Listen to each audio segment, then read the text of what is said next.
예, 오늘 전해드릴 말씀은 8.15 광복절 및 건국절을 맞이해서 구약성경 시편 124편 1절부터 8절 말씀 가지고 하나님의 구원하심에 대한 회고 및 감사라는 제목으로 말씀드리겠습니다.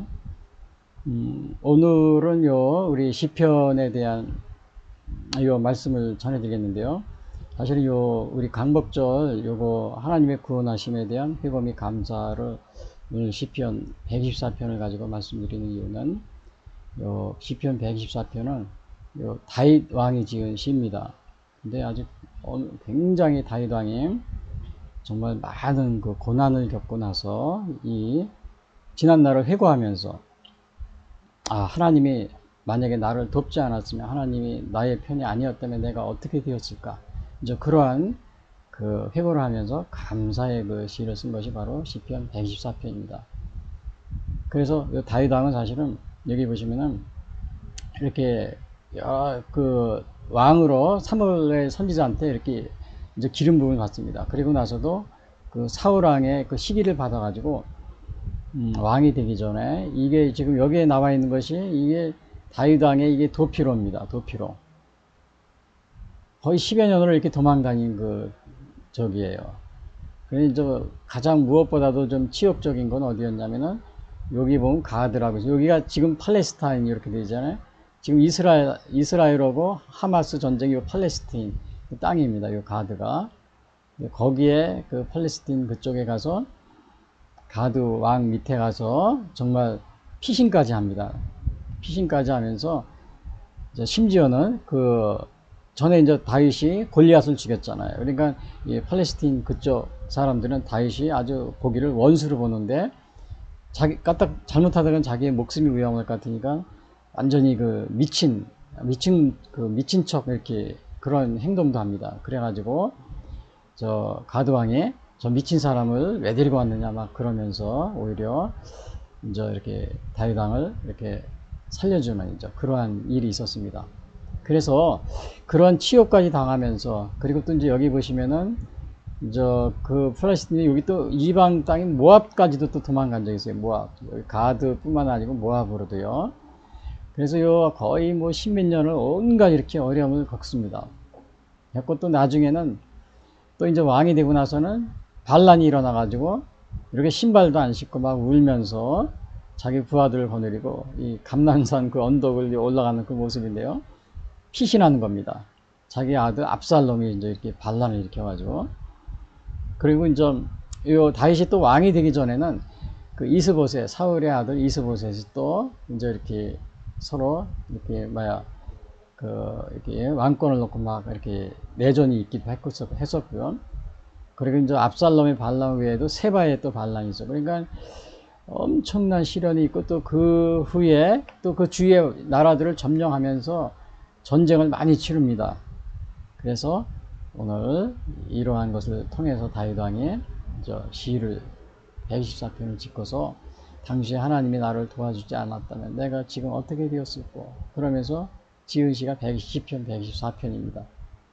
근데 오늘 요거 제목은 우리가 하나님의 구원하심에 대한 회고 및 감사, 다윗 왕의 시를 보면서 또 우리는 8.15 광복절이잖아요. 건국절, 요거 지나간 우리의 역사도 뒤돌아보면서 지금 우리 대한민국이 지금 이렇게 발전하고 있고 또 번영하고 있는데, 만약에 하나님이 또 우리나라도 그 당시에 하나님이 우리나라를 도와주지 아니하였더라면 우리가 어떻게 되었을까, 그것을 우리가 또 다윗 왕이 이렇게 과거를 회고하면서 이렇게 하나님을 이렇게 찬양을 한 것처럼 우리 대한민국도 여기 이제 이렇게 보면은 8.15 해방, 그리고 여기 이제 8.15 해방인데 요 밑에 보시면은 여기 4278 8월 10일, 이게 단기로 써는 겁니다. 단기로 4278. 예, 우리나라는 이제 그 단기로 따지잖아요. 그래서 이렇게 해방되었을 당시 이 모습. 그리고 해방이 되었지만은 일본 군들이 그대로 서울을 떠나지 않았습니다. 바로 무장해제를 한 게 아니에요. 9월 9일 날 떠났다고 그래요. 서울을 떠나는 게 일본군인데 무장한 채 떠나는 거예요. 그러니까 사실은 이거를 우리 대한민국, 우리나라에도 뭐 10만 이상의 일본의 무장 군인들이 있었는데, 우리 국민들이 해방됐다고 해서 어떻게 이걸 내쫓아요. 못 쫓이죠. 그래서 들어온 게 미군이었습니다. 그래서 일본군의 그 무장을 무장 해제를 시키기 위해서 들어온 것이 바로 미국이에요. 물론 북한 쪽은 이제 러시아, 소련이 이제 들어온 거죠. 그런데 이제 지금도 오늘날 많은 이제 이렇게 초중고등학교에서는 이렇게 가르칩니다. 이렇게 뭐라 가르치냐면은 일본이 식민지 지배를 하고 있었는데 그 떠난 자리를 미군이 와서 우리 식민지 지배를 했다. 이렇게 하고 있어요. 그러나 사실은 미군은 이거 일본군들이 무장하고 있는 거를 해방이 됐다고 그래서 나가지 않는다 그러면 이거 그냥 그대로 있는 겁니다. 그냥 주저앉는 거예요. 천황이 뭐 항복을 했다 그래도. 근데 그걸 미군이 와서 이렇게 해장시키고 이렇게 본부로 이렇게 쫓아낸 거죠. 그래서 돌아갈 때도 이렇게 무장한 상태로 일본으로 돌아갑니다. 그리고 나서 이제 우리나라가 이렇게 8월 15일 1948년 8월 15일 건국 이렇게 기념식을 한 거고요. 여기 물론 이승만 대통령이 중앙청에서인가 이렇게 건국 기념회를 하고 있습니다. 그리고 이제 그러고 났는데 바로 어떤 일이 있었냐면 여기 이제 부정선거 이렇게 3.15 부정선거가 그 후에 있었습니다. 그래서 3.15 부정선거가 있었는데 여기 동아일보 신문인데요. 그리고 여기 부정선거가 있었는데 물론이죠. 그래서 이승만 대통령이 물러나고 또 그러나 이제 오늘날은 정말 오늘날은 이 부정선거가 없느냐, 다시 또 이 부정선거가 전자개표기 또 사전선거가 이렇게 도입된 이래 뭐 십몇 년 이상 이 부정선거가 계속 이어져 왔습니다. 그래서 요게 보면은 우리나라 왜 여기 이제 얼마 전에 여기 보면은 이 부정선거 과거에 1910년 신문들이 뭐 사람들이 들고 일어났지만 오늘날은 부정선거를 해도 아무도 언론도 조용합니다. 교회도 조용하고 다 조용합니다. 엄청난 부정이 있었는데 이게 어느 정도 이게 우리나라 부정은 여기에요. 보시면은 엄청난 부정선거가 있었습니다. 근데 여기서 이제 투표는 국민이 하고 당락은 선관위가 결정하고 이게 이제 스탈린이 한 얘기예요. 투표는 국민이 하라. 우리가 후보는 우리가 뽑겠다 결정한 이런 식의 우리나라는 요 선거 개표기가 도입된 게 이제 2002년도인가요? 그런데 이제 2012년 10년도인가 그때부터 전자개표기에서 사전선거가 이렇게 시작이 됩니다. 그래서 이제 그때 워밍업 하다가 드디어 이제 2017년 대통령 선거, 2018년 지방선거, 2020년 여기 2020년 그리고 이제 국회의원 선거 이건 이제 다 지난번에 아주 다 임기 마치고 나갔어요. 부정선거인데 이거 재판하라고 그랬는데 아직 거부하고요. 김명수 대법관이 하나도 안 하고 그냥 나가버렸습니다. 그 다음에 2024년 이거 부정선거인데 지금 윤석열 대통령이 이거를 부정선거 수사를 했는데 아주 수사를 안 하고 있어요. 왜 이거를 부정선거를 얘기하냐면요. 물론 음모론이 아닙니다. 제가 얘기한 거는 뭐 쓸데없이 제가 할 일이 없어서 사실은 저도 이런 말을 여기서 하고 싶지 않은데 우리 정말 이 언론에서 아무 얘기도 안 해줘. 이게 뭐 과거에는 이렇게 그냥 신문들이 들고 난리쳤어요. 3.15 부정선거 때는 60년대. 뭐 고려대상 3,000명 시위하고. 근데 지금은 아무도 얘기를 안 합니다. 언론도 안 하죠. 학생들도 안 하죠. 국민들도 가만히 있죠. 교회도 가만히 있죠. 그냥 저 혼자. 물론 몇 분 이제 얘기하는 사람도 있어요. 근데 이거 이렇게 가만히 있게 되면 부정선거로 하게 되면은 물론 이제 이건 베네수엘라 부정선거인데 얼마 전에요. 뭐 그냥 부정선거로 계속 당선되는 거예요. 근데 왜 부정선거를 방치하면 안 되냐면 이거 예를 들면 이겁니다. 부정선거로 당선된 정치인들이 국가 권력을 파괴합니다. 이게 뭐냐 하면은 여기 오늘도 제가 어제도 보니까는 저 토요일날 뉴스 보니까는 야당이 독립기념관 관장을 이제 이렇게 독립기념관 관장이라고 그러나요? 그걸 임명을 했는데 뭐 뉴라이트다 그래가지고 반대한다고 그러죠. 신문에 나오고 방송에도 나오고 그랬는데 근데 사실은 문재인 대통령 시절에는요 독립기념관에 거기를 뭐를 걸어놨냐면은 이거 여기 신문에 나온 기사인데요. 대한민국 역사전쟁 반일 종교의 성전 독립기념관 이렇게 나오죠. 근데 요게 뭐냐면요. 이 독립기념관에 이게 모태동 항일운동 했다 이겁니다. 모태동 독립운동 기념 저기 한 내용하고, 그 다음에 이거는 저 홍범도. 공산주의 독립운동가들이죠. 요거는 요 모태동, 여기 제가, 이거는 홍범도. 다 이 공산주의자 독립운동가들인데, 이거를 전 정부에서 문재인 대통령이 있을 당시에 주로 이제 이렇게 좌익계통의 이러한 사람들을 임명해서 또 부정선거로 단 정치인들이 이제 이렇게 이게 국가기관도 이렇게 막 임명을 해가지고 이렇게 편향적으로 이 우리나라 독립기념관에 모태동 항일운동 하는 게 나옵니다. 이 홍범도도 마찬가지고 뭐 육군사관학교 이 아직 동상이 있는지 모르겠어요. 이거 예? 이거 저기 항일운동 한 건 맞지만 이 공산주의자들 항일운동하고 우리 또 자유민주주의 항일운동이 전혀 다릅니다. 공산주의자 항일운동들은 어떻게 보면 공산주의자들은 저기 일본 식민지 그 저기보다 더 어떻게 보면 더 사악한 그러한 면이 있습니다.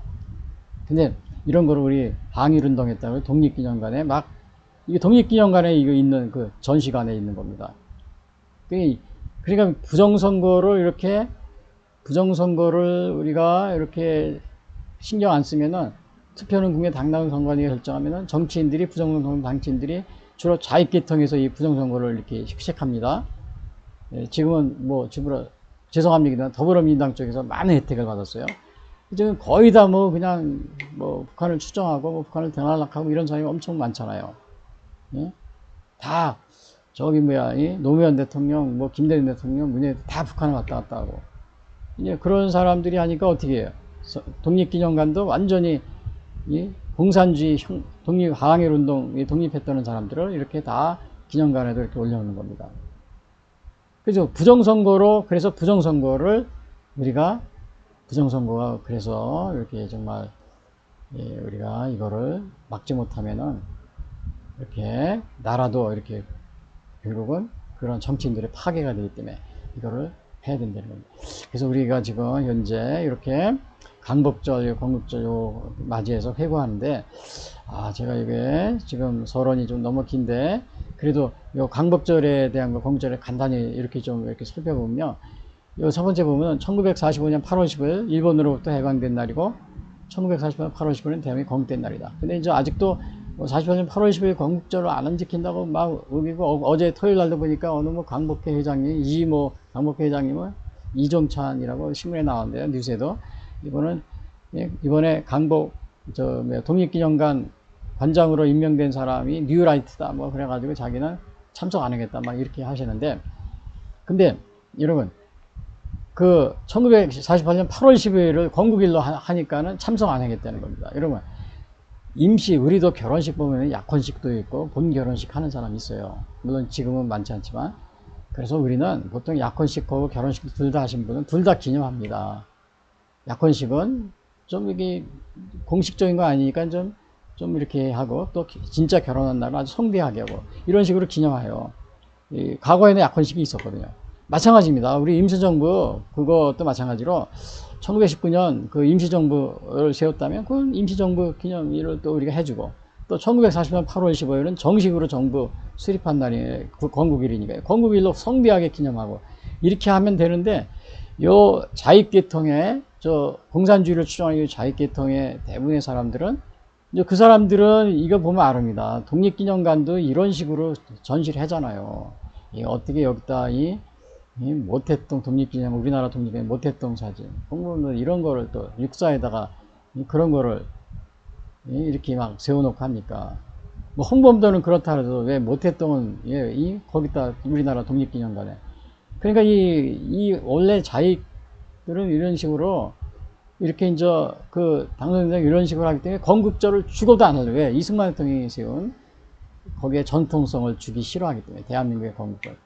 또 북한에게 또 공산주의자들의 정통성을 주기 위해서 이제 그런 식으로 해서 1948년 8월 15일은 절대 안 하겠다. 이런 식으로 이제 막 주장하면서 광복회원들 참석 못하게 하겠다. 막 이렇게 신문에 나왔는데, 뉴스에도 나오고요. 자, 그런 면이 있습니다. 그런 면이 있어요.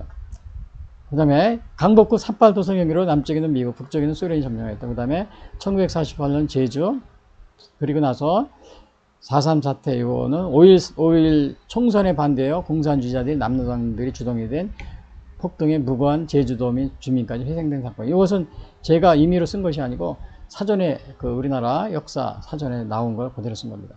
그러니까 5.1 총선에 반대 제주 4.3은 공산주의자들 남로당들이 주동이 된 폭동에 무고한 제주 시민까지 희생된 것이다.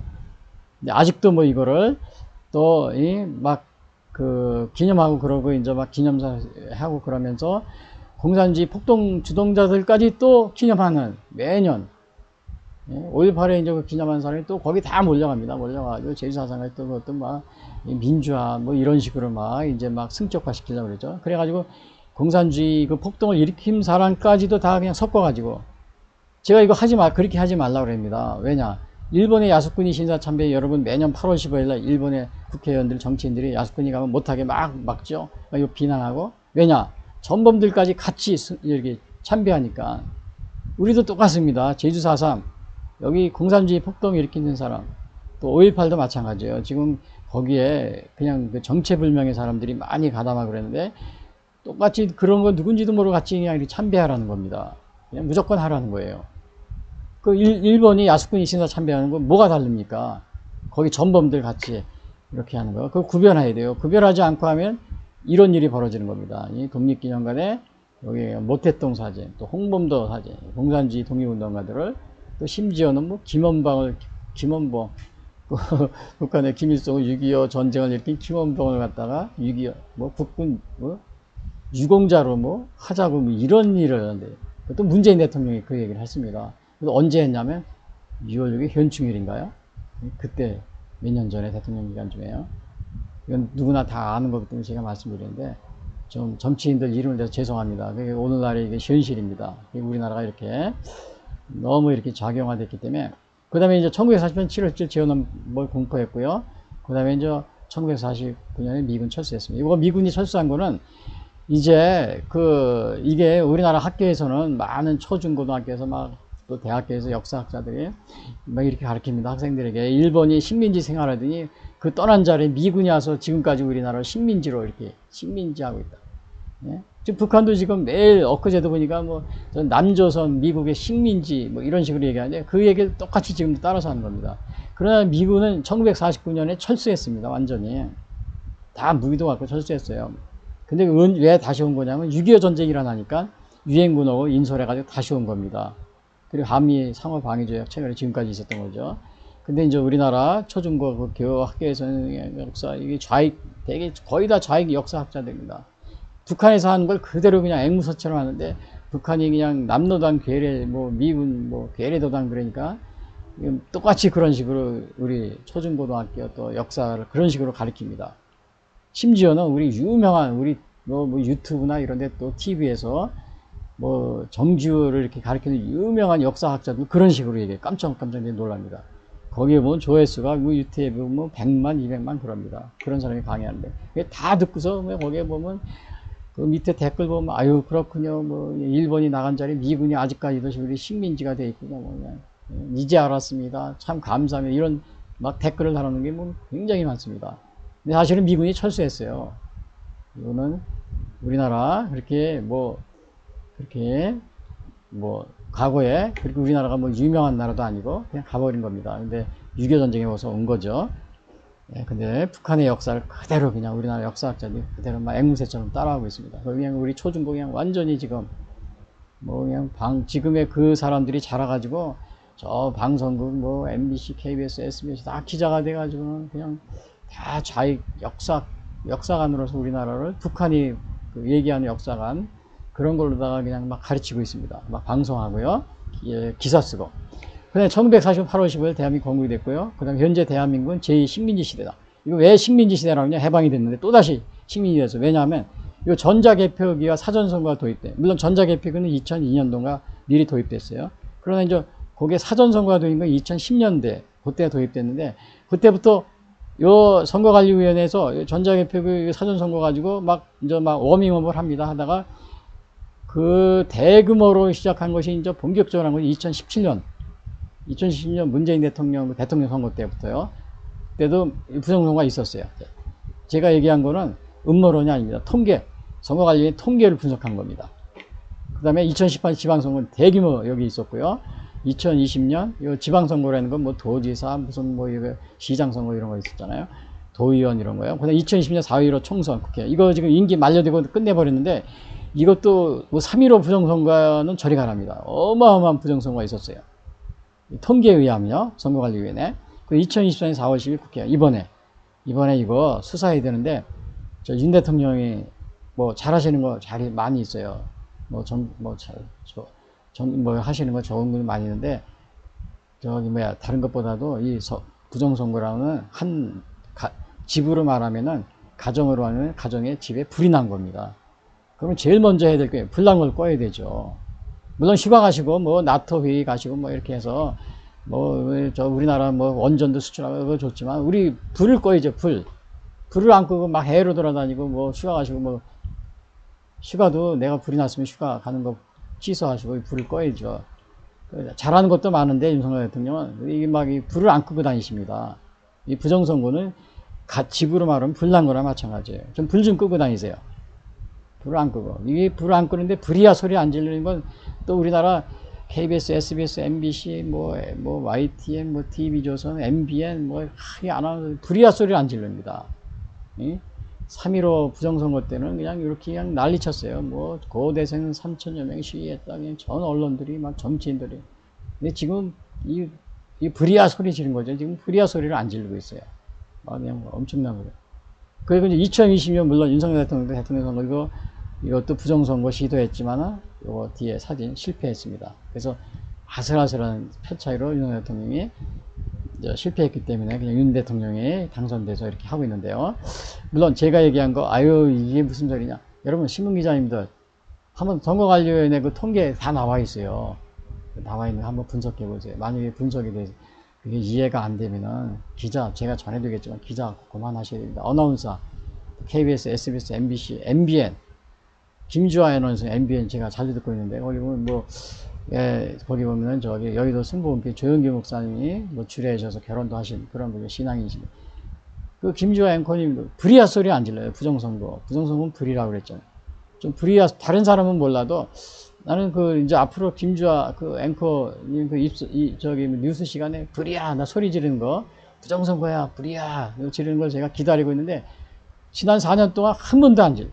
그리고 이번에도 또 안 질러.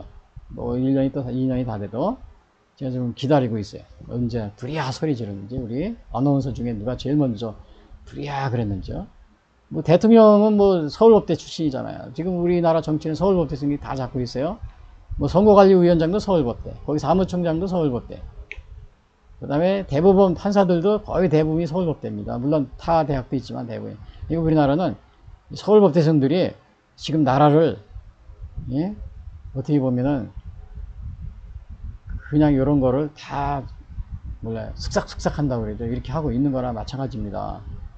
육군사관학교생들은 좀 구태타라고 비난받으면서 했지만은 나중에 혁명이라는 평가를 받아요. 육군주자 박정희, 전두환, 노태우 나라를 구한 혁명가라고 그래요. 물론 독재자라고 막 그러고 막 그럴 수 있었지만 그러나 이 서울법대생들은 그 머리가 좋은 서울법대생들은 다 정치 지금 다 요직을 잡고 있는데 이거 나라에 불이 나도 불이야 소리를 안 질러요. 제일 중요한 거. 다 알고 있어요. 군인들이 알고 있으면서도 지금 이 나라가 그래서 사람들이 사기꾼이라고 해요. 사기꾼이 아니냐고 막 이렇게 비난하는 사람도 있습니다. 서울법대생 나라를 육군사관학교에 나라를 구했어요. 세 분의 대통령. 서울법대생들 출신들 물론 다른 사법고 출신도 있지만 주류가 서울법대생이잖아요. 한번 나라를 구해보세요. 예?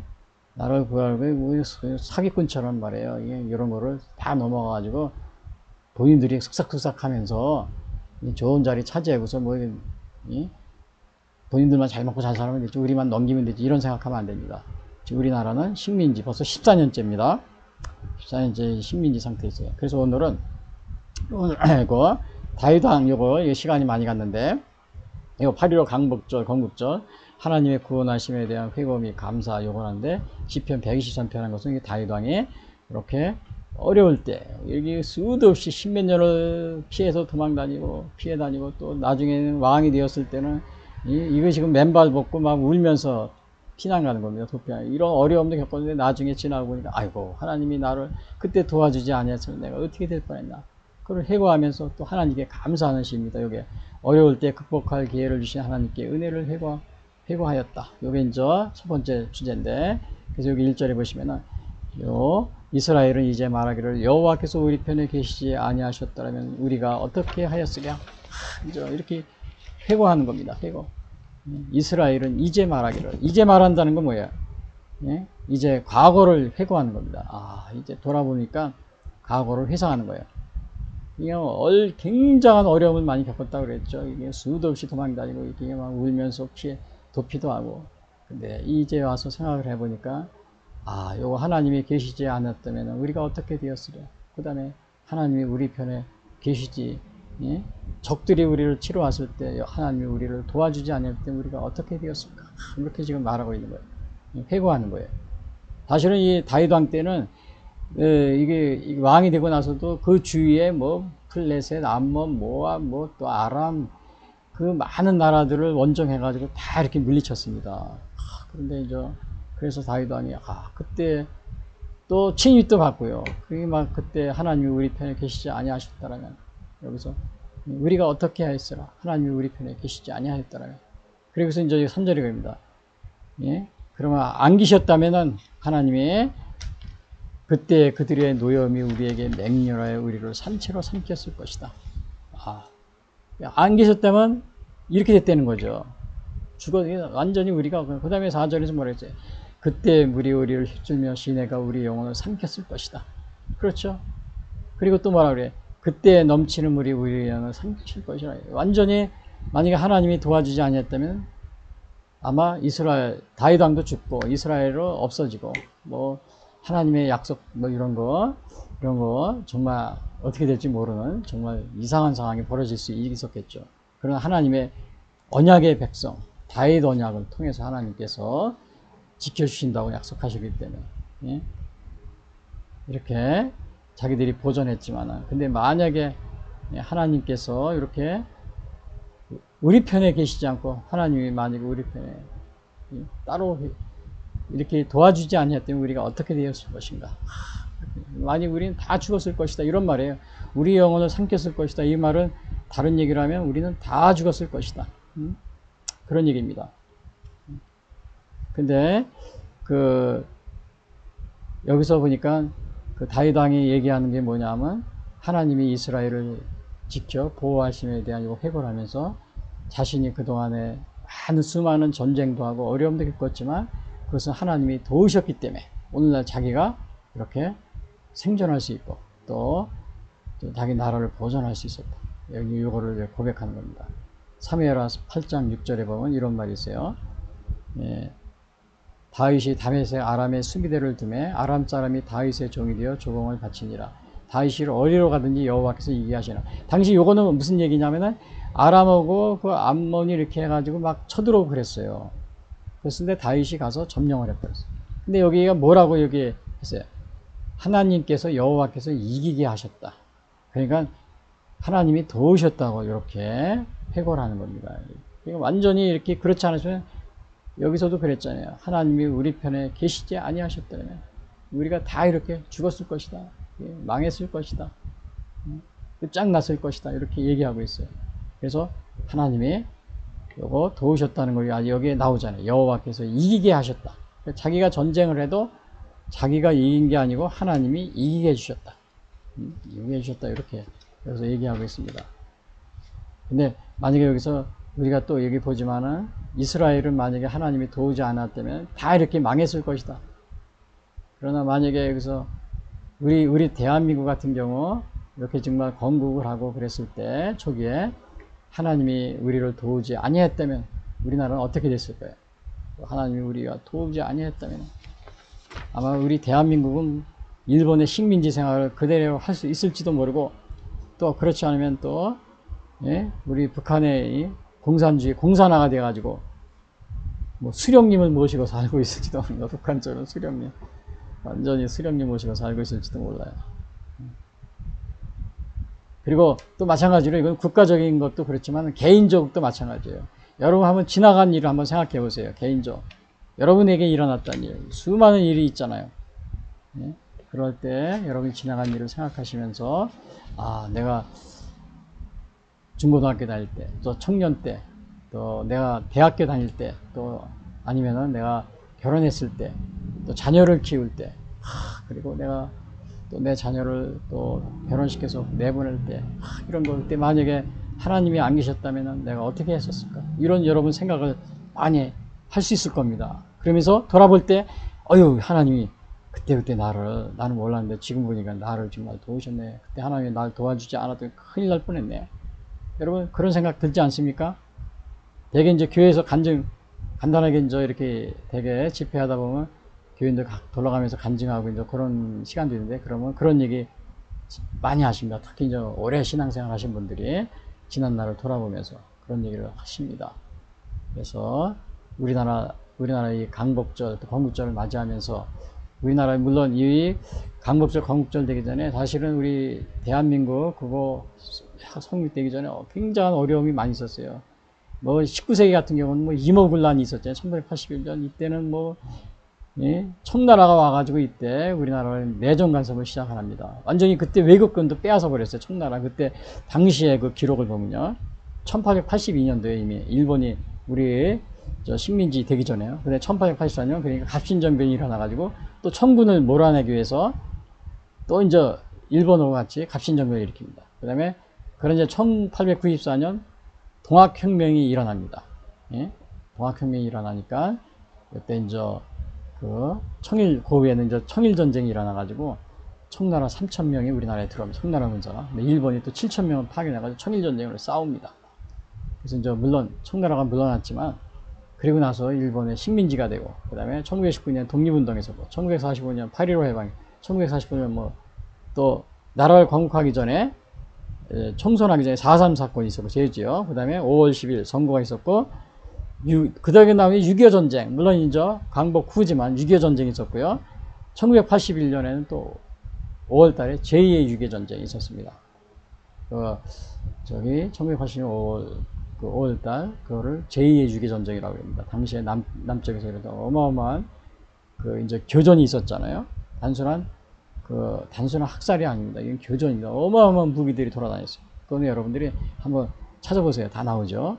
뭐 600여 대의 뭐 그냥 군용 트럭, 뭐 기관총, 수리탄, 뭐 5,000년쯤에 뭐 총기, 뭐 2,000여 발의 다이나마이트가 설치되어 있었고요. 이건 교전이었습니다. 그래서 그걸 군사전문의 제2의 6.25 전쟁이라고 그래요. 2020년 요게 이제 전자 개표기와 사전선거가 도입되니 이때 이제 부정선거로 해서 이제 무력으로 우리나라 공산 이게 뭐예요? 공산화가 어려우니까 다시는 이제 이게 부정선거 문화간첩을 파견해가지고 부정선거로 이렇게 이제 그때 개입을 하기 시작하는데, 그래서 이게 이제 전자개표기가 도입되고 사전선거가 도입된 2010년 이후에 그때부터 본격적으로 이제 처음에는 선거 관련해서 워밍업 했습니다. 통계 조작하는 걸 워밍업 했다. 그게 뭐 한 몇 년 지나면 완전히 도가 트죠. 그 매일 뭐 하는 것도 없이 그 뭐 거의 3,000여 명 이상의 직원이 앉아가지고 뭐 하겠어요. 어떻게 하면 그 뭐 통계 숫자 갖고 노는 건 뭐 그냥 식은 죽 먹기겠죠. 그 뭐 자기들이 또 알아가지고 뭐 전자개표기 만들어가지고 만들어 쓰니까요. 그래서 거기 한 14년째입니다. 올해가 어마어마한 부정이 이게 점점 늘다가 2020년 2018년 지방선거, 2020년 국회의원 선거, 그제 만료됐죠. 2024년 4월 10일 총선거, 어마어마한 부정선거가 있었습니다. 이걸 제3 6.25 전쟁 진행 중입니다. 그래서 우리나라는 식민지 상태, 우리는 제2의 식민지 지금 상황에 처해 있습니다. 해방이 된 게 아닙니다. 여러분 8.15 해방이 됐다고 생각하지 마세요. 아직 해방이 됐지만 또다시 공산주의를 추종하는 이러한 세력들이 우리나라가 식민지 상태에 다시 빠져들었습니다. 벌써 14년째입니다. 왜 그러냐면 그 주권은 뭐야? 투표는 국민이하고 당락은 선관위예요. 국민에게 주권이 있어야 되는데 국권을 빼앗겼잖아요. 그러니까 빼앗겼으니까는 우리나라는 식민지 상태라는 겁니다. 헌법 1조가 우리나라의 주권은 국민에게 있다 그러는데 그것을 빼앗겼으니까요.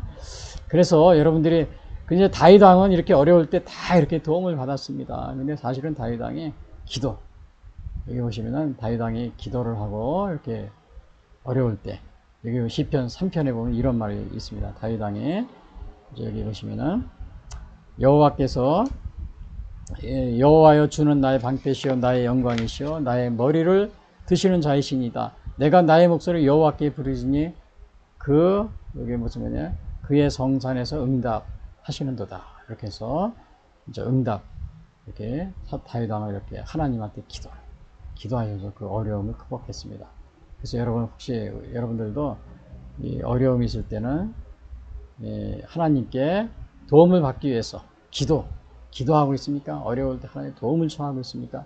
시편 50편 15편에 보면은 한난 날에 나를 부르라, 내가 너를 건지라, 네가 나를 영화롭게 하랴. 그다음에 마가복음 7장 7절, 구하라 그리하면 너에게 주실 것이요, 찾으라 그리하면 찾아낼 것이요, 문을 두드리라 그리하면 너에게 열릴 것이요, 구하나니와 구할 것이 찾는 이가 찾아낼 것이 두드리라. 그래서 제가 앞에 참회 기도하고 그럴 때, 또 앞에서도 제가 말씀드렸지만, 우리나라도 하나님이 어려울 때 정말 도우셔서 우리가 강복도 할 수 있고 건국도 할 수 있었다는 이야기, 그렇게 말씀드린 이유는 우리가 정말 개신교와 기독교 들어온 수많은 이제 기독교인들이, 교회들이 열심히 하나님께 부르짖었습니다. 독립을 위해서. 물론 많은 사람들이, 그 외의 사람들 많이 노력을 했어요. 그러나 이제 무엇보다도 우리가 이렇게 기독교인들이 무엇보다도 열심히 기도하고, 특별히 이승만 대통령은 아주 그 신앙인으로서 특별히 이제 기독교 정신에 입각해서 헌법도 제정하고, 또 우리나라를 하나님의 그 보호하심 속에서 이렇게 건국되고 또 앞으로 나아갈 수 있도록 이렇게 아주 애쓰신 분입니다.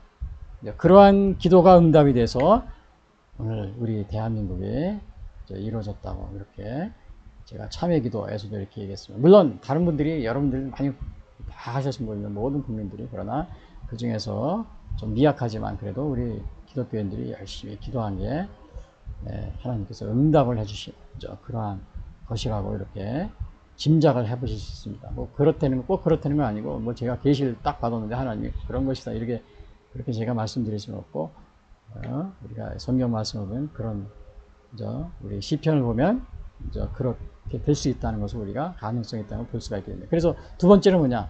첫 번째는 뭐였어요? 어려울 때 극복할 기회를 하나님의 은혜를 회고하였어요. 하나님이 없었다면, 만약에 도와주지 않았다면 어떻게 되었을 것인가? 다 죽을 수밖에 없었다 이렇게 고정하죠. 하나님이 우리 편에 계시지 않았다면 우리가 어떻게 되었을 것인가? 근데 두 번째는 이거를 회고하면서 하나님이 도우셨구나 그런데, 두 번째는 뭐라고 했어요? 두 번째는 여기 보니까 두 번째는 이제 이렇게 얘기합니다. 하나님의 도우심에 대한 감사하는 겁니다. 하나님이 우리를, 다윗 왕이 생각하니까 하나님이 도우셨구나. 그래서 하나님께 영광을 돌리는 거예요. 여기 보면 6번, 우리를 내주어 그들의 이에 씹히지 아니하게 하신 여호와를 찬송할지니라. 이에 씹히지 않겠다. 이건 영어로 보니까 let us be torn. 그러니까 이에 씹혀서 완전히 이게 모양이 막 이렇게 되는 거죠.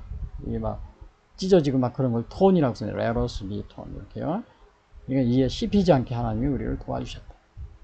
그 다음에 그러니까 이제 다윗 왕이 하는 얘기예요. 이렇게 막 도망 다니고 또 이렇게 피난 다니고 막 그랬는데 하나님이 우리를 도와주신 것이다.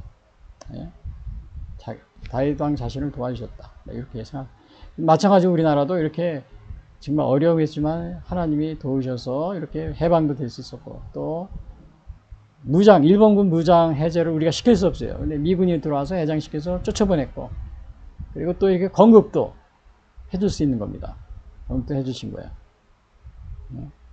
그래서 여호와를 뭐라 그랬어요? 다윗 왕이 뭐라 그랬어요? 우리를 내주어 그들에 의해 씹히지 아니하게 하신 여호와를 찬송할지어다. 그래서 하나님을 찬송하라 그래요. 근데 만약에 다윗 왕이 나에게 경배하라 이렇게 했으면 어떻게 되겠어요? 그건 뭔가 좀 잘못된 거죠. 그러나 다윗 왕은 누구를 찬송하고 높였어요? 하나님의 이름 여호와를 찬송할지어다. 그런데 오늘날도 보면은 많은 전 세계적으로 독재자들이 많이 있습니다. 그런데 이 독재자들은 자기를 높이려고 해요. 자기에게 찬송하라고, 자기에게 경배하라고 그래요.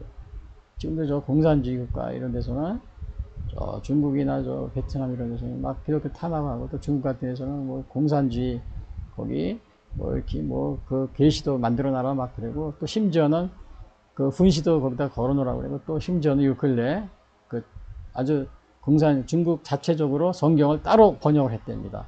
근데 그 중에서 그 성경 번역 중에서 이제 가늠한 여인 나오잖아요. 가늠한 여인에서 예수님이 죄 없는 자가 치라고 그러고 여인을 돌려보내자 용서해 주시고, 근데 중국에서 공산당들이 번역한 성경에는 예수님이 돌을 들어 직접 여인을 쳐서 죽이는 이런 식으로 번역을 해놨다고 그럽니다. 그렇게 그런 식으로 옮겨놨. 그러니까 이거 완전히 하나님을 모독하는, 하나님을 찬송하는 게 아니고, 그래서 우리가 이렇게 중국을 조심하라는 게 거기에 있는 겁니다. 제가 뭐 쓸데없이 괜히 뭐 이웃 나라로 뭐 혐오하고 그런 게 절대 아닙니다. 절대 아니고, 그 중국 학생들은 18세가 되기 전에는 성역 공부도 못하게 하고 교회도 못 가게 아예 법으로 정했어요. 통과시켜가지고. 그러니까 중국의 젊은이들이 여기 뭐 올림픽이나 이런 데 가서 그 사람들 보면은 굉장히 그냥 뭐 좀 이상한 행동을 많이 하죠. 그게 다 하나님을 떠난 사실은 하나님을 떠나면 다 야만인이나 마찬가지입니다. 야만인. 제가 언젠가 그 독일인 교수 밑에서 저 신약 그 과목을 하나 공부한 적이 있었는데, 미국에서요. 그 교수님이 그럽니다. 우리 독일인들은 야만인이었대요. 근데 우리가 이렇게 좀 이렇게 문명인이 된 것은 그 게르만 민족 자기들에게 저 로마 그쪽에서 기독교가 전래됐다는 겁니다. 그때부터 자기들은 이제 이렇게 문명인이 됐다는 거죠. 마찬가지입니다. 우리가 하나님을 이렇게 못 믿게 하고 모르게 하나님을 배격하고 이러한 거는 그러한 국민이나 또 그러한 청소년들을 그렇게 키우면 야만인이 되는 겁니다. 야만인. 이 중국은 지금 큰 실수를 하고 있는 겁니다. 빨리 그런 실수를 빨리 이거를 하시고 정정해서 하나님을 찬양하는 이거를 종교의 자유를 인정해주고 이제 그런 식으로 나가야 됩니다. 그냥 대개 보면 그냥 다 스탈린, 김일성, 뭐 중국의 모태동 뭐 이런데 그냥 다 본인들을 영광을 돌리고 찬송하라고 경배하라고 그랬잖아요. 다. 근데 여기서 다윗왕은 뭐라고 그랬어요? 여호와를 하나님께 영광을 돌리잖아요. 하나님을 찬송하라고 그래요. 또 우리 이단 종파도 우리 특별인죠. 그 독재자들뿐만 아니고 이단 교주들, 기독교 이단 교주, 뭐 그냥 본인이 그냥 재림주라고 그러고 또 심지어는 하나님이라고까지 그러더라고요. 본인이 뭐 하나님 어머니, 뭐 하나님 아버지 이런 식으로 부르는 그런 이상한 이단도 있습니다. 이제 예수님 재림주라고 하는 걸 또 높여가지고 하나님까지 되는. 나는 거기에 다닌 사람은 이해가 안 가요. 그래서 제가 길에서 한 사람 만났는데 그 자기들의 이단 교회 이름을 숨기고 막 전도해서 내가 그거 무슨 이단, 하나님이라고 부르는 이단이죠. 이렇게. 화를 내면서. 그럼 하나님이 안 되는 거냐고. 예? 그만한 계시를 받고 다 그렇게 했는데, 그럼 우리가 모시는 분인데 왜 그런 말을 하냐고. 제가 그래서 너무, 거기에 따라다니는 분들이 정말 저런 분들도 다 있구나. 제가 정말 너무 안타까운 생각이 이렇게 들었던 적도 있습니다. 그러나 우리는 하나님께 영광을 돌려요. 다윗이 하나님께 영광을 돌렸잖아요. 그래서 그 다음에 보면은 이제 7절에 보면은 여기 보면은 여기 7절에 보면은 우리의 영혼이 사냥꾼의 올무에서 벗어난 새같이, 사냥꾼의 올무에서 벗어났다 그랬어. 우리 영혼이 올무가 끊어짐으로 우리가 벗어났다. 그래서 파울로스 스네어라고 해서 사냥꾼의 올무. 이 새는 사실은 연약해서 벗어날 수가 없습니다. 스스로 벗어날 수가 없어요. 누가 이렇게 도와주지 않으면 벗어날 수가 없어요. 근데 요 사냥꾼의 올무는 사실은 요게 우리가 살아갈 때 여기서는 사냥꾼 새를 이제 비유했지만 오늘 사냥꾼이에요. 근데 사실 우리가 이 세상에 살아갈 때 수많은 유혹과 올무가 우리가 다가옵니다. 근데 우리가 스스로 그걸 끊지 못하면 거기에 빠져서 정말 우리가 헤어나오지 못하게 되는 경우가 있어요. 대개 어떠한 올무가 우리에 기다리는 대개 이 물질적, 이런 물질적인 이제 이렇게 올무, 그런 게 이제 우리를 유혹하는 경우가 많이 있어요. 그래서 신명기에도 이런 얘기를 합니다. 모세가 이스라엘 백성들에게 이런 얘기를 해요. 너희들이 이제 가나안에 들어가서 먹어서 배부르고 아름다운 집을 짓고 거주하게 되고, 또 내 소와 양이 번성하며 은금이 내 은심이 증시되며 내 소유가 풍부하게 될 때 내 마음이 교만하여 내 하나님 여호와를 잊어버릴 겁니다. 그렇게 이제 지금은 저 신명기 과정이 이렇게 있는데, 나중에 뒤에 가면 모세가 세상 뜨기 전에 하나님한테 계시를 하나님이 알려줍니다. 저 이스라엘 백성들이 이제 가나안에 들어가면은 먹고 배부르고 여기처럼 살찌고 집을 짓고 또 소양이 풍부하고 은금이 풍부하면은 나를 배반할 것이다. 아예 이렇게 하나님이 나중에 알려주신다 모세에게. 그러니까 이렇게 우리가 오늘날 물질로 인해서 올무, 또 그 외에 또 영적으로 또 나태해서 하는 올무도 있어요. 예? 영적인 나태해서 오는, 특히 이제 물질로 인한 이렇게 우리가 올무에 걸리는 거는 어느 그 누가복음에 보면은 18장에 보면은 부자 얘기가 있잖아요. 어느 부자가 돈을 많이 벌었는데 야 이제는 내가 예? 저 그냥 하나님 먹고 살고 평안히 먹고 살자 그러는데 하나님이 뭐라고 그랬냐면 예? 하나님이 너의 재산이 누구 것이 되겠느냐? 내가 내 영혼을 오늘 밤 부르면은 내 재산이 누구 것이 되겠느냐? 그래서 그런 데서 어떻게 아니란 생각을 하고 있다가 그냥 이렇게 올무에서 그냥 헤어나지 못하는 물질로 인해서 이런 사람들이 우리 주위에도 많이 있을 겁니다. 많이 있어요. 또 이제 다른 경우는 이렇게 어떠한 올무에 걸리냐면 자기 영적으로 이제 교만한 이제 이렇게 하다가 보면 올무에 또 걸립니다. 예를 들어서 예수님 당시에도 파리새인, 사두개인, 뭐 대상 이런 사람들이 영적인 교만에 빠져 있었어요. 그래서 예수님이 독사의 자식들아, 뭐 회칠한 무덤이야 그러면서 예? 막 야단치고 그랬잖아요. 근데 대부분의 그런 사람들은 기도할 때 뭐라 그래? 하루는 기도할 때도 여기 보니까 누가복음 18장에도 세리와 파리새인 오고 이제 기도하는데 그 두 사람이 기도하는데 예수님이 보신 거예요. 근데 파리새인은 뭐라고 기도하냐면 따로 서가지고 기도하는데 크게 이제 들으라고 하면서 사람들한테서 하나님이여 저는 다른 사람들과 토색, 불의, 간음하는 자들과 같이 아니하고 이 세리와도 같이 아니함을 감사하나이다. 나는 일에 2번씩 금식하고 또 소득에 11조를 드리나이다. 그러니까 신앙생활, 자기 교회생활, 회당, 이런 거 오늘날로 말하면 잘하고 있습니다. 헌금도 잘 바치고 빠지지도 않고 기도도 잘하고 이렇게 기도했어요. 예수님이 세리의 기도를 세리는 감히 하늘을 우러러보지 못한 죄인입니다 이렇게 할 때 예수님이 세리의 기도를 칭찬하셨습니다. 그래서 이렇게 영적인 교만에 빠지면 또 올무에 쉽게 걸리는 겁니다. 그러한 교만에서. 근데 거기에서 이제 새처럼 예? 그래서 요거는 이제 아까 그런 얘기예요. 새처럼 우리가 새같이 벗어나야 되는데 이 벗어나는 거 하나님의 도우심이 없으면 우리가 벗어날 수가 없어요. 하나님의 도우심이 없이는. 우리의 도덕, 지식, 철학, 종교로도 불가능해요. 여기 올무에서. 또 이 마귀 사망의 올무에서 벗어나는 이 구원의 문제도 예수님으로만 구원이 가능해요. 그래서 골로새 1장 13절 써놨죠. 제가 읽어드릴게요. 그가 우리를 흑암의 권세에서 건져내사 그의 사랑의 아들의 나라로 옮기셨으니 그 아들 안에서 우리가 속량고 제사함을 얻었도다. 그러니까 예수님으로서 우리가 제사함을 얻는 겁니다. 그래서 다른 어떤 도덕, 지식, 철학, 종교로도 우리가 이 마귀의 사망의 올무에서 우리가 벗어날 수가 없어요. 여기 종교라고 써놨죠. 다른 종교 죄송합니다. 다른 종교 믿으시는 분들 정말 좋은 일도 많이 하셔요. 네, 종교도 보면은 우리나라도 보면은 저 유럽의 파리 올림픽인데 엄청난 도둑들이 많대요. 이렇게 도둑들이 많은데 길가에서요.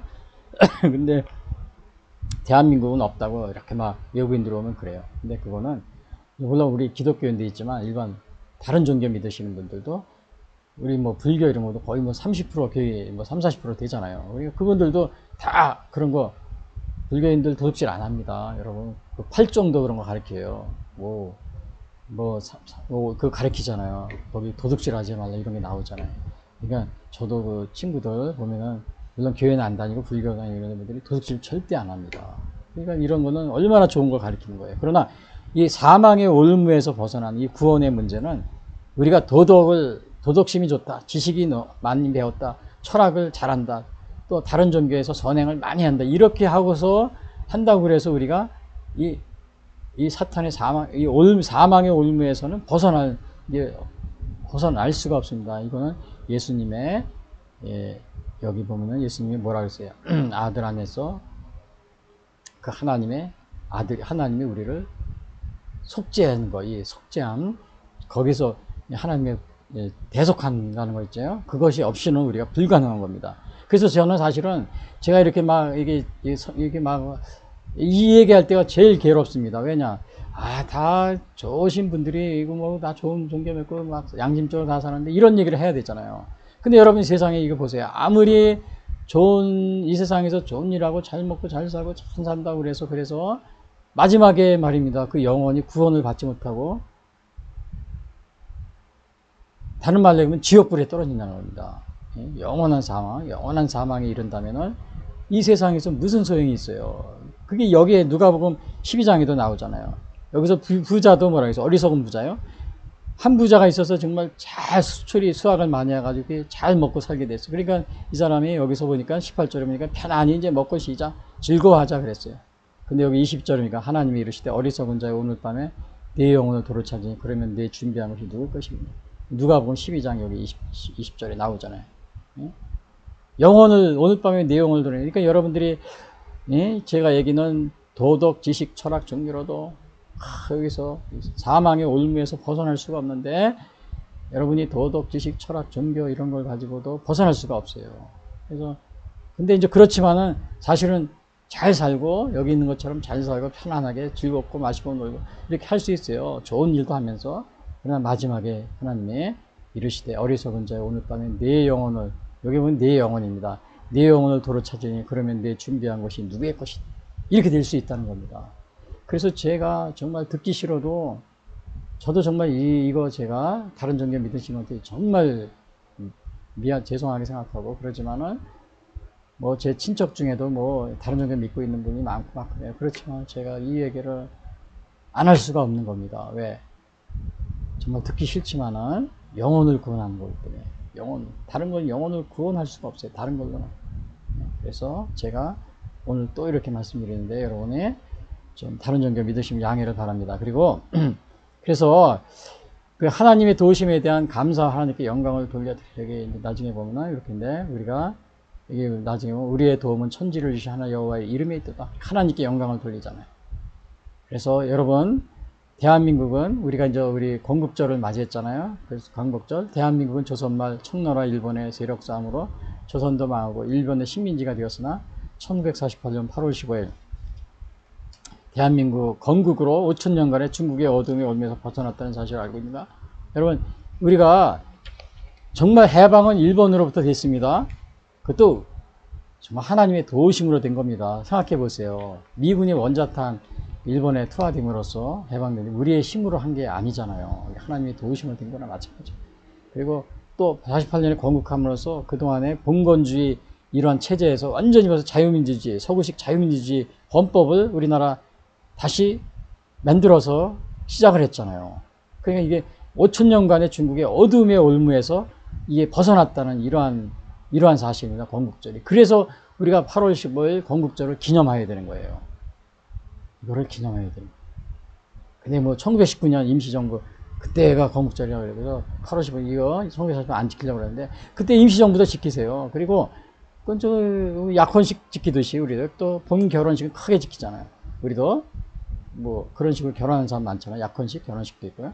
그러니까 그거는 약혼식으로 생각하고 그거는 임시정부 수일로 지키고 4월 5일인가 그래. 근데 8월 15일은 정식으로 건국절이니까 우리가 크게 지키고 이렇게 하면 되는데 휴거도 안 지키겠다는 겁니다. 8월 15일은 무조건 그냥 임시정부만 건국이 되는 거예요.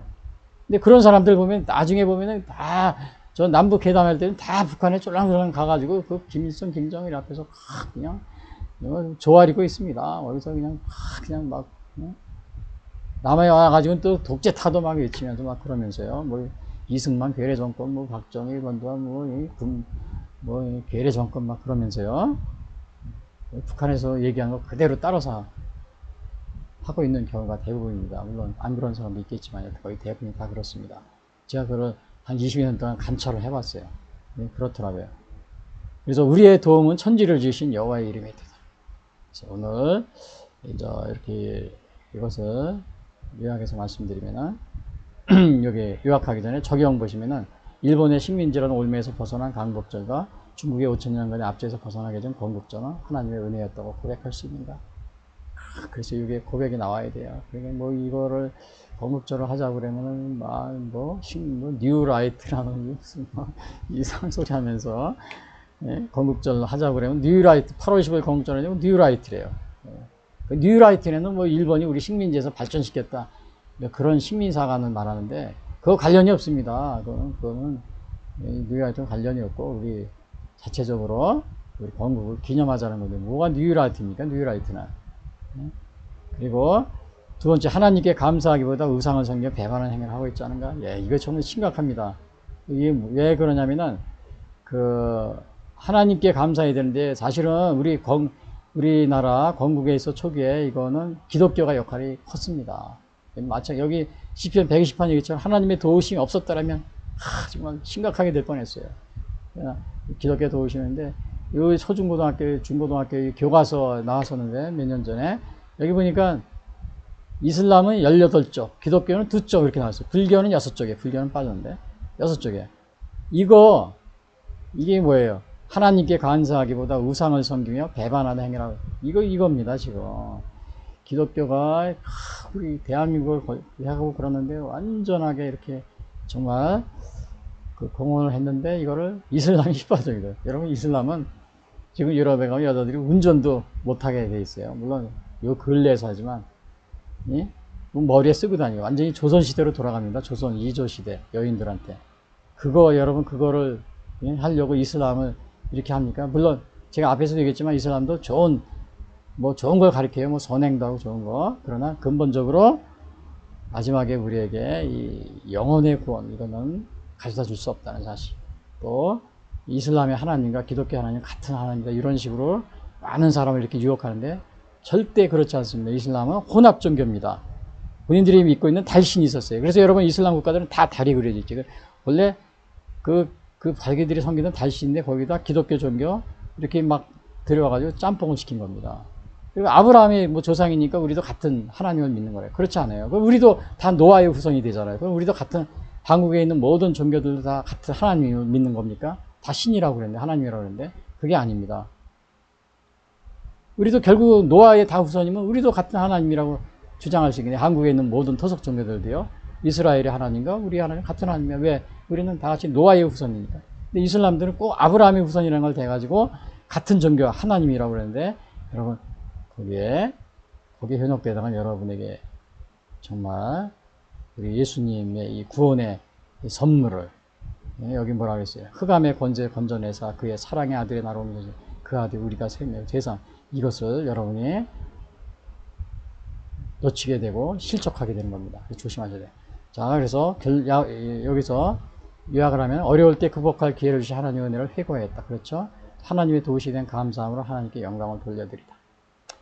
이런 것이 오늘 내용이었고요. 결론적으로 말씀드리면, 다윗은 이스라엘 왕이 되기 전 오랫동안 사울 왕의 핍박과 내부의 반란과 외부의 침입과 자신의 불신앙적인 태도 등으로 많은 어려움을 당하게 되었으나, 그러한 때 하나님의 도우심을 받고 어려움을 극복했듯이 8.15 광복절과 건국절을 맞이하며 지나간 조선말과 초기 대한민국의 해방과 건국 역사 속에 하나님의 도우심이 있었던 사실을 잊지 말고 감사하자. 그렇죠? 그리고 8.15 강복과 건국 후에도 계속되는 공산주의 침략의 위협 속에서 대한민국을 지켜나가기 위해 앞으로도 하나님의 도우심 속에서 자유민주주의 대한민국의 발전을 위해 최선을 다하자. 그런데 우리나라가 이 부정선거, 그래서 지금도 계속되고 있기 때문에 이게 지금 식민지 시대라고 그랬죠. 아직도. 그리고 우리는 또 여기 하나님께 감사하기보다는 정말 이 부정선거를 막지 못할 식민지 시대가 계속되면 이런 식으로 선거 독립기념관에도 이 중국 공산당에 전시해 놓잖아요. 공산당에 소속하는 독립운동가들이요. 중공 모태동 사진, 또 여기 보시면 이게 또 김원모 이런 식으로요. 그리고 이런 식으로 잘못 나라가 흘러갈 수 있습니다. 그래서 부정선거를 여러분이 이걸 우리가 해야 되는데, 지금 불이 난 상황인데 아무도 불이야 외치는 사람이 없습니다. 윤석열 대통령이 이걸 하셔야 되는데, 윤석열 대통령 다른 정치는 다른 건 잘 하시는데 이거는 지금 입을 다물고 있는데, 지금 이 나라가 큰 위기에 강하게 처하게 됩니다. 그리고 하나님께 감사해야 되는데 하나님께 감사하지 않고 오히려 이렇게 이슬람은 18쪽, 불교는 기독교는 2쪽, 역사에 와서 이런 식으로 지금 기독교를 이렇게 폄하하는 그런 과정이 있습니다.